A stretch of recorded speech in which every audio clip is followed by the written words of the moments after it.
네, 오늘 설교의 제목은 기쁨, 슬픔, 아름다운 믿음 부제로 하나님을 끝까지 바라보고 의지하는 믿음입니다.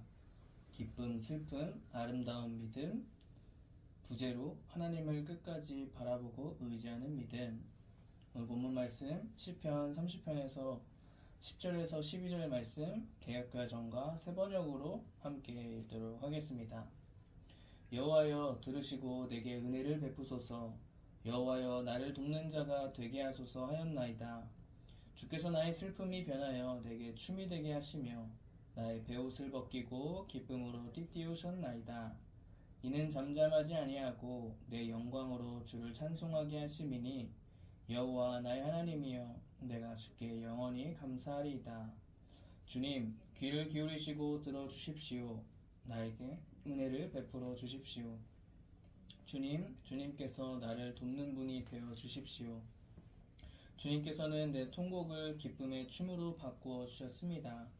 나에게서 슬픔의 상복을 벗기시고 기쁨의 나들이 옷을 갈아입히셨기에 내 영혼이 잠잠할 수 없어서 주님을 찬양하렵니다. 주 나의 하나님, 내가 영원토록 주님께 감사를 드리렵니다. 아멘. 제가 신학교에서 시편을 공부했을 때 기말고사 과제가 조금 특이했습니다. 그것은 시편의 장르를 기준으로 하나를 뽑아 그것과 관련해서 주제와 해설을 하는 것이었습니다. 저는 탄원시에 초점이 맞춰져서 과제를 준비했는데요. 시편하면 사실상 제일 먼저 떠오르는 것은 찬양시, 감사시일 것입니다. 그러나 저는 감사시, 찬양시는 솔직히 눈에 보이지 않았고 저는 탄원시를 선택하였습니다.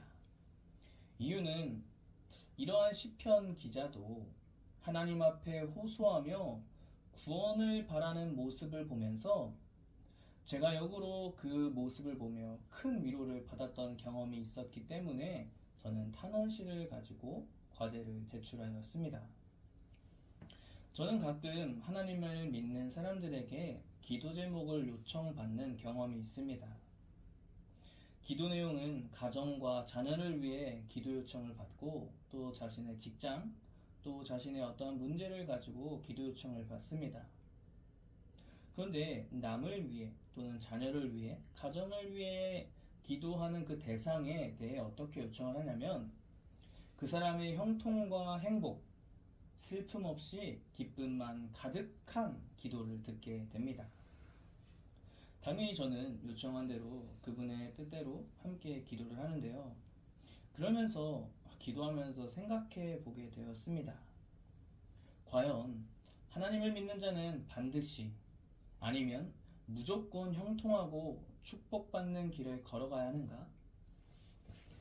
우리에게 있어서 하나님을 믿기 때문에 슬픔과 아픔을 경험해서는 안 되는가? 라는 생각을 하게 되었습니다. 왜 우리는 하나님께 기도할 때 하나님을 믿기 때문에 형통과 축복에만 초점을 두고 슬픔이 찾아올 때 또는 원치 않는 아픔이 찾아올 때 원망하며 자의적으로 이겨낼 수 있는 힘이 없을까요? 처음에 말씀드린 것처럼 저에게 있어서 탄원시가 위로되었던 부분 중에 하나가 무엇이냐면 하나님의 길을 걸어간다고 결단한 후로 어쩌면 한 사람의 인생이 참으로 고달플 때도 있었고 넘어지고 쓰러지는 것이 어쩌면 당연하다라는 결론이었습니다. 우리가 생각하는 형통과 반대로 하나님이 원하시는 사명의 길을 걸어가더라도 우리는 원치 않는 아픔과 슬픔을 경험하게 될 때 인간의 생각의 영역으로 그 고난을 이겨나가는 것이 우리는 자의적으로 힘을 내어 자유해 줄 수 있는 힘과 능력이 없다는 것입니다. 그러던 와중에 시인의 호소 섞인 기도와 구원을 갈망하는 자세를 보며 하나님을 믿고 따르는 자의 길은 슬픔과 아픔 또 고난이 오더라도 하나님을 바라보는 신뢰를 기점으로 힘을 받아 이 세상을 살아가게 된다라는 것으로 그런 사실로 해석하게 되었습니다. 어느 누가 자녀가 또 가정에 또 사랑하는 사람이 아픔과 슬픔 그리고 고난받는 것을 원하겠습니까? 우리를 창조하시고 만드신 하나님께서 우리를 자녀와 같이 삼으시고 이 세상을 살아가며 아픔과 슬픔을 느낄 때 하나님의 마음도 그 아픔의 때와 슬픔의 때에 함께 계시며 그 한 사람과 함께 지내셨다는 사실을 우리는 성경을 통해 알 수 있습니다. 하나님은 방치하신 하나님이 아니라 그 아픔 가운데 있는 자에게 함께 그 일을 경험하시고 그가 피할 길을 또 일어난 힘을 주시는 하나님이라는 사실입니다. 그래서 시인은 원치 않는 아픔과 슬픔을 경험한 바로 그때 하나님을 찾고 하나님의 구원을 바라는 첫 시작임을 기억하게 합니다. 시인의 기도는 어떠한 형식, 방법, 기준이 있지 않습니다. 날 것 그대로의 현재 모습 그대로 하나님께 구하며 나아가고 있다는 것입니다. 우리는 이 세상을 살아가면서 기도의 방법, 기도의 종류, 기도를 어떻게 해야 하는지 동성기도, 침묵기도, 방언기도 등 많은 종류의 기도를 알고 있습니다. 이때 형식을 뛰어넘어 우리가 아는 것에서 국한되는 것이 아니라 하나님께 날 것 그대로의 기도를 하는 것이 어쩌면 우리 인생의 가장 지혜로운 시작임을 성경은 우리에게 말하고 있습니다. 제가 가끔 집 주변을 등산할 때가 있습니다. 처음에 가벼운 마음으로 갔는데요. 초행길로 첫 등산을 하게 되면 거리, 높이에 대한 개념이 없어서 어떤 속도로 가는 게 맞는지, 나의 호흡은 현재 괜찮은지 이러한 것들을 생각할 여유가 없게 됩니다. 걸어가다 보면, 올라가다 보면 호흡의 턱끝까지 차오르면서 하는 말이, 뱉는 말이 어떠한 거냐면 하나님 도와주세요. 하나님 너무 힘들어. 하나님 어디까지 가야 돼요? 주님 죽겠어요. 라고 말을 하게 되었습니다. 숨이 차오르고 몸이 힘들 때 기도하게 되면 무의식의 영역처럼 인간은 하나님을 찾을 수밖에 없는 존재라는 것을 깨닫게 됩니다. 제가 요즘 날 것 그대로의 기도로 하나님께 구하는 모습을 보면 이렇습니다. 하나님, 이건 아니잖아요. 언제까지 이렇게 있어요? 이제는 바라만 보지 마시고 직접 개입해 주세요. 하나님, 쳐주세요. 하나님, 건드려 주시고 하나님의 인생의 길을 열어주시고 저에게 살아갈 힘과 용기를 허락해 주세요. 라고 말하며 기도하면서 믿음으로 선포한 순간들이 많이 있었습니다. 간혹 화가 날 때는 하나님, 진짜 짜증나요. 하나님, 제발 하면서 허공에 원투 하며 사람들을 모르는 저만의 하나님을 향한 발버둥을 칠 때가 참으로 많이 있다는 것입니다. 어쩌면 하나님을 믿고 따르는 길이 형통의 길이라고만 생각하는 것과 정반대로 하나님을 믿고 따르는 길은 외롭고 고단한 길, 그럼에도 하나님을 바라볼 수밖에 없는 영역의 길로 이 세상을 살아가게 될 때가 참으로 많다는 것입니다. 그렇다고 하나님을 믿는 사람은 반드시 슬픔과 아픔, 고난을 겪어야 한다라고 말씀드리는 것이 아니라 이 세상에서는 인간의 죄로 인해 하나님이 원하시지 않는 아픔과 고통을 또 고난을 우리가 겪게 될 때가 있다는 것을 알아야 합니다. 그래서 시편 30편을 전체적으로 보면 하나님을 바라보며 하나님을 향해 구원의 호소로 시작합니다. 시인은 하나님께 이렇게 고백합니다. 하나님, 수렁에서 수월에서 건져주셨습니다. 하나님께 울부짖었을 때 하나님께서 나를 고쳐주셨다라고 시인은 고백합니다. 어떻게 보면 기도하는 우리의 모습이 다 다를 것입니다. 현재 시인은 하나님께 기도하는 그의 모습은 그 울부짖는 모습으로 하나님께 간구하고 있다는 것입니다. 여기서 울부짖다의 히브리 원어는 수아바로 의미는 자유롭게 되다, 소리치다 라는 의미를 갖고 있습니다. 여기서 누구를 향해 자유롭게 외치고 소리치냐면 바로 아도나이, 엘로임, 주 하나님을 바라보며 소리치고 있다는 것을 의미하고 있습니다. 아까 기도의 방법은 많이 있다고 말씀드렸습니다. 여기서 중요한 것은 우리가 바라보는 주체가 명확해야 한다는 것입니다. 창조주 하나님, 우리를 만드시고 창조하신 그 하나님께 우리의 시선을 집중하며 울부짖는 이 모습이 우리에게 가장 중요한 모습이라는 것입니다. 그래서 사람들은 이 기도에 대해 쉽게 표현할 때 하나님 안에서 기도하는 것을 하나님과 대화한다고 표현합니다. 그렇다면 우리가 생각했을 때 하나님께서 그의 말에 바로 응답하시고 그를 가장 좋은 길로 인도하셨다라고 생각할 수 있지만, 시인은 하나님을 향해 기도하였고 응답을 받았지만 단번에 또 두려움에 사로잡혔다라고 말하고 있습니다. 어떻게 보면은 인간의 이 인생의 그 그래프를 바라보았을 때 어쩌면 정상적인 반응이라고 생각합니다. 특별히 저는 이 세상을 살아갈 때 우리가 하나님이 원하시는 방향과 선택과 그런 것들에 집중하게 될 때 공중권세 잡은 사단마귀가 우리에게 두려움과 불안으로 우리를 공격한다라고 생각합니다. 최근에 저의 모습만 봐도 그러합니다. 인간은 아침에 일어나고 밤에 잠드는 게 일반적이고 정상적이고 건강한 패턴입니다. 그런데 최근에 제가 잠드는 것이 쉽지 않았습니다. 잠들려고 눈을 감으면 갑작스러운 두려움과 온갖 불안이 갑자기 저를 휘감아서 심장 소리가 급격하게 빨리 뛰게 되고 모든 감각이 예민해져 바람 소리, 자동차 소리, 저의 심장 소리 등 이러한 것들로 인해 제가 3일 동안 잠을 자지 못한 경험을 하였습니다. 수면의 패턴이 잡히지 않다 보니 자연스럽게 눈을 감는 것이 불편해졌고요.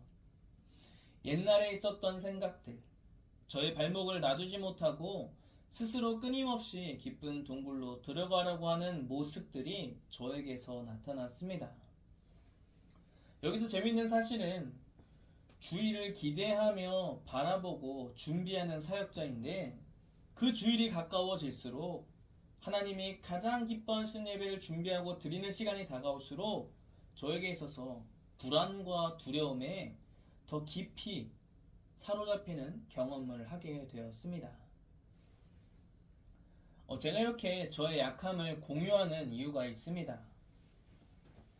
어떻게 보면 목회자라고 해서 이런 아픔과 고통에 자유한 게 아니라 하나님 앞에서 똑같은 인간으로서, 성도로서 교회 사는 역할과 사역이 다를 뿐 하나님 없이 살아갈 수 없는 연약한 인간이라는 사실을 말씀드리고자 함입니다.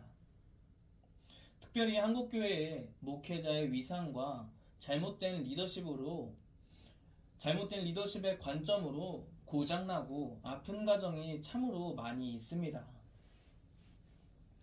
목회자의 잘못된 방향과 기준으로 인해 성도 개인에서 가정의 공동체까지 깨어지는 경우도 많이 있었기 때문입니다. 목회자의 역할은 하나님을 바라볼 수 있도록 하는 작은 통로의 일을 감당하는 자들입니다. 그리고 하나님께서 말씀하신 것을 잘 준비하고 전하고 믿음으로 선포하고 가르쳐 지키게 하는 역할로 하나님께서 이 땅에 목회자를 부르셨습니다. 그런데 한국교회 안에 목회자를 너무 신격화하는 경우가 되면 문제가 생기게 됩니다. 성도가 목회자도 하나님의 기름 부음 받은 자임과 동시에 사람임을 기억하는 것이 지혜이고 질서이며 우리가 이 땅을 살아가며 알게 되는 가장 귀한 축복입니다. 또한 어떤 부분에서는 목회자의 기름 부음에 대한 존경은 사라지고 무시하는 경우가 있을 수 있다는 것입니다. 이때 우리는 이러한 한국교회의 잘못된 흐름에서 벗어나 국률의 마음과 정직하고 적당한 선의 기준을 잘 세워야지 목회자도 성도도 예수님 오시기 전까지 건강한 신앙생활을 할 수 있다는 것입니다. 한 사람의 가치관과 기준이 하나님 나라 안에서 쓰임받는 통로가 되는지, 아니면 한 사람의 가치관과 기준이 하나님 나라를 방해하는지 우리는 날마다 우리의 삶을 점검해야 합니다. 하나님께서는 한 사람의 초점을 맞추셔서 우리에게 자유의지를 허락해 주셨다는 것을 기억하는 은혜가 있기를 바랍니다. 성도와 목회자가 하나님 안에서 한마음 한뜻으로 하나님 나라의 구성원으로서 이 세상을 살아갈 때, 또 신앙생활을 하며 나아갈 때 성령의 열매를 맺는 우리들의 삶의 모습을 보며 성령의 열매를 맺는 저와 여러분 되기를 주님의 이름으로 축복합니다. 시인은 울부짖으며 자유롭게 소리치며 하나님을 향해 기도했습니다. 그에게 있어서 하나님께서 즉시 응답하셔서 잠깐의 기쁨과 감사도 있었지만, 반대로 급습하는 두려움을 경험하는 시기도 있었다는 것입니다. 그러나 여기서 중요한 사실은 단 한 가지입니다. 그것은 끝까지 하나님을 의지하는 믿음입니다. 두려움이 급습해서 갈 길 몰라 헤맬 때도, 사방에 가로막힌 장벽이 둘러싸이고 내 힘으로 아무것도 할 수 없는 상황일 때 하나님을 찾고 의지하며 바라보는 믿음이 참으로 중요하다는 사실입니다. 우리는 자녀를 위해 기도할 때, 사랑하는 사람을 위해 기도할 때 인생을 살아가며 하나님을 찾고 의지하며 끝까지 바라보는 믿음이 있도록 기도해야 할 줄 믿습니다. 우리의 작은 기도가 쌓이고 쌓여 우리 후손의 시대 때 이루어지는 기도라는 믿음을 가지고 축복하며 기도해야 합니다.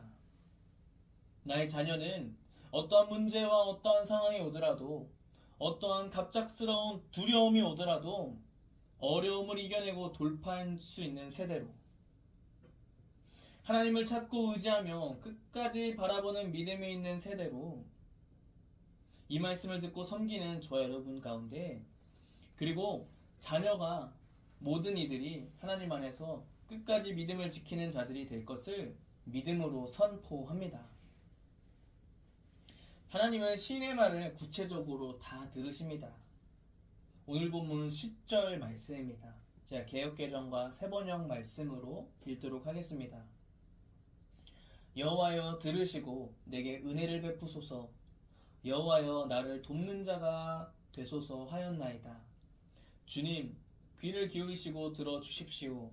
나에게 은혜를 베풀어 주십시오. 주님, 주님께서 나를 돕는 분이 되어 주십시오. 아멘. 시인은 구체적으로 하나님께 요청합니다. 하나님 들어주세요. 하나님 귀를 기울이셔서 들어주세요. 하나님 나를 돕는 자가 되게 하소서. 나에게 은혜를 베푸시고 나를 돕는 분이 되어 주세요 라고 고백합니다. 개역개정과 새번역 성경에 보면 새번역에 조금 더 자세히 표현되는 부분이 있습니다. 그것은 주님께서로 의도적으로 시인이 반복하며 하나님의 이름을 부르는 부분입니다. 인생의 순간에 있어서 가장 필요한 분은 하나님밖에 없습니다. 하나님만이 모든 해결의 중심이 되시기 때문에 시인은 하나님,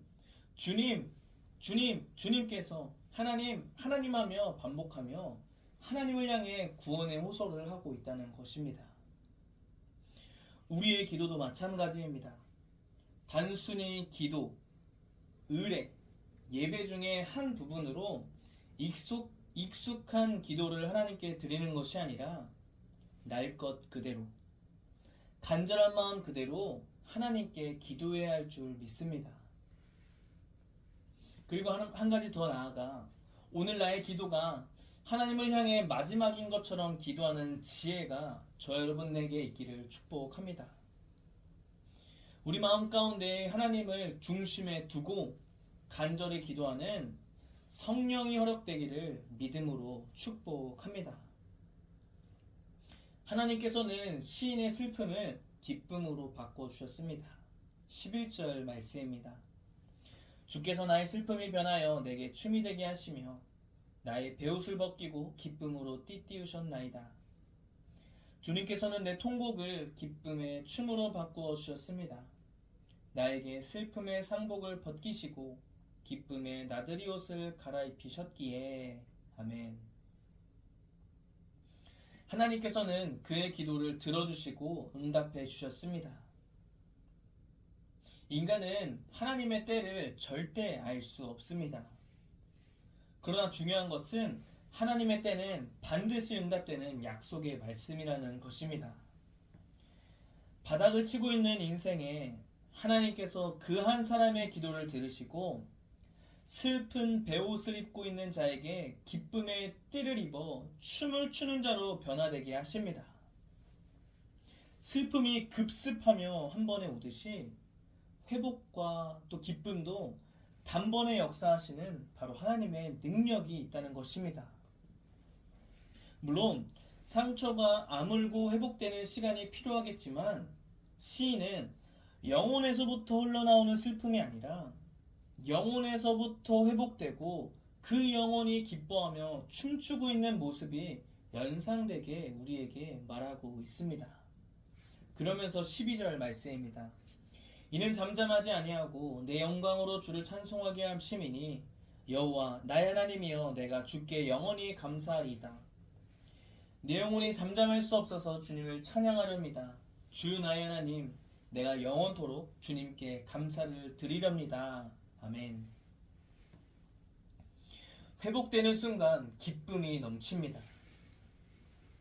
주체할 수 없는 기쁨으로 인해 하나님을 바라보며 찬양하며 영원히 하나님께 감사드린다고 시인은 고백하고 있습니다. 회복의 시작은 한 사람의 영혼으로부터 시작되는 것을 기억하게 됩니다. 제가 주체할 수 없는 기쁨이라고 표현했는데요. 하나님의 영이 우리 안에 있습니다. 성령으로부터 흘러내려오는 말씀을 사모하는 마음, 하나님을 찾고 만나고 싶어하는 그 사모함, 예배하며 하나님께 올려드리고 찬양하고 싶은 그러한 주체할 수 없는 기쁨과 감사가 우리 인생에 허락된다는 것입니다. 우리는 이 세상을 살아가며 영원히 하나님께 감사해야 하는 존재들입니다. 이 말이 더 깊은 의미로 다가오기 위해서는 우리 인생의 가장 외롭고 힘든 그때, 바로 그 순간 끝까지 하나님을 바라보고 의지하는 믿음이 우리 안에서 흔들리지 말아야 한다는 것입니다. 세상의 어떤 부분에 우리를 두려움 가운데 급습하고 지탱할 수 없을 정도로 쓰러질 수밖에 없는 현재의 상태에서 주변을 바라보는 것이 아니라 신실하신 하나님, 우리의 입술의 고백을 귀 기울이시며 바로 옆에서 귀 기울이시며 응답하시는 그 하나님을 고백하고 찾고 구하는, 그리고 또 경험하는 저 여러분 되기를 축복합니다. 말씀을 맺으려고 합니다. 사랑하는 여러분, 인생의 크나큰 절벽, 툭 치면 눈물이 터질 것 같은 아픔 가운데, 상처 가운데 있는 분들 계십니까? 가장 소중한 사람, 의지할 사람이 없고 이 세상에 나 혼자만 있는 것 같은 기분. 이 세상은 벼랑 끝으로 나를 내몰리는 것 같은 시간적 여유도 없이 쫓기는 분들이 계십니까? 그때가 바로 하나님께서 응답하시고 살아계신 하나님을 경험하는 기회입니다. 우리가 생각한 역전과 반대로 하나님은 우리 영혼이 기뻐 뛰기를 원하십니다. 현실은 변하지 않아도 우리의 영혼이 하나님으로부터 흘러나오는 기쁨과 감사로 무장될 때 크나큰 절벽을 오를 수 있게 되고요. 눈물을 흘리더라도 그 눈물을 닦으며 다시 일어나 걸어나갈 수 있다는 것입니다. 자신에게 아픔과 상처가 있더라도 천천히 회복하며 다시 일어나 달려나갈 수 있고요. 벼랑 끝에 있다면 그 절벽을 내려가거나 그 절벽에서 우회하며 돌아갈 용기가 있게 된다는 것입니다. 그리고 우리가 시간적 여유가 없어 너무나도 부족하고 어려운 시간들밖에 없는 상태지만 그럼에도 이제는 시간적 여유가 없는 것이 아니라 하나님의 시간 안에서 우리가 하나님과 가장 깊이 동행하는 시간임을 깨닫게 된다는 것입니다. 오늘 설교의 제목처럼 하나님을 끝까지 바라보고 의지하며 하나님을 붙잡고 나아가는 저 여러분 되기를 축복합니다. 우리 인생의 가장 귀한 길, 가장 귀한 이름은 오직 하나님 한 분밖에 안 계십니다.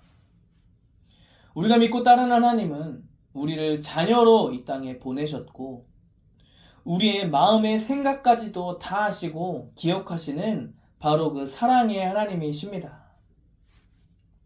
믿음의 여정을 걸어가는 저 여러분 가운데 삶을 돌파하는 믿음의 사람 되기를 주님의 이름으로 축복합니다. 그리고 더 나아가 제 설교를 준비하면서 참새 한 마리도 먹이시고 돌보시는 하나님께서 우리 인생에 개입하시고 먹이시고 돌보시는 그 사랑의 하나님을 경험하는 저 여러분 되기를 주님의 이름으로 축복합니다.